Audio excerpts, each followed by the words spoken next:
what is fixed, and how self-esteem in men is destroyed. The thing is that self-esteem goes up when a man has outlined something and realizes it, and the meaning is in its execution. The larger the goals, the more actively a person implements them and sees results, the higher his self-esteem. The question remains, how can one set a goal and achieve it? There is a concept in the East called concentration. Everything lives in an impulse rhythmically. If our desires, let's say, appear every few days, then nothing will be done. If it shows up every hour, we will do a lot very much. If it appears every few seconds, we can do miracles. That is our concentration, our structuring of higher plane energy, which allows us to achieve incredible results. What Christ said, if you believe, faith is the absence of doubt which slows down our impulse. If you believe, then the mountain will come down. So, if a person knows how to concentrate, detach, donate, and group all forces in one direction, he can achieve much. Such a person knows his self-worth. His self-esteem does not depend on appraisal by others. It's like one musician, called a genius. He was abused and says, "What a genius! I earned it all with sweat and blood. I developed, I trained, I learned. This is the result of my work. It didn't fall on top of me." The more purposeful, active, and optimistic a person is, the higher his self-esteem will be. If he is completing small, 7-minute goals, aiming high, his self-esteem will rise accordingly. A woman recently wrote me a letter. She says, "I am experiencing fear when a large number of people are around.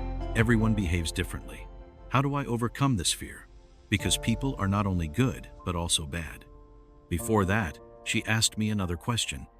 "I have a feeling that I am guilty of everything. My kids have problems at school. I'm guilty. My husband misbehaves. I'm guilty. My husband has health problems. I'm to blame. How do I get rid of guilt?" Here, I explained. I say that in order not to be afraid, people need to see in each of them the image of God.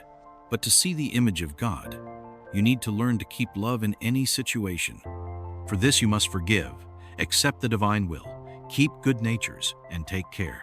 This kind of trend allows us to reduce dependence on people. A lady musician came to me and said, "I'm scared of the hall. I'm a violinist and I'm scared. I can't go on stage." I asked her, "Are you afraid because you expect applause from them? You depend on their attention?" She said, "Yes." I told her, "You are afraid because you expect something from them, but you don't need to wait for their reaction. What you need to do is give.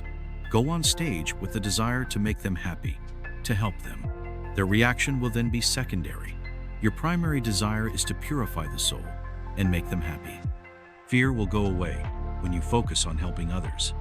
So, here's an impulse using another person and seeing the divine in them. These moments close the gap between you and them. I say, the stronger the dependence on other people, the greater the fear. Not depending on people is key. You need to stop expecting something from them. On the contrary, you need to give to them. The scheme is actually very simple. Guilt often appears like this. We first demand something from others. We get offended by them, condemn them.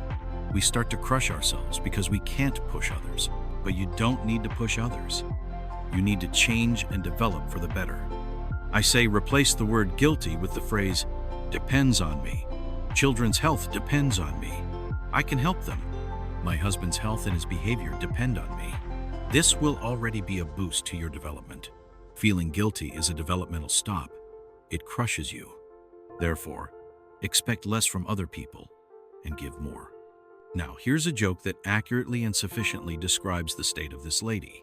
If you owe your parents, you are a small child.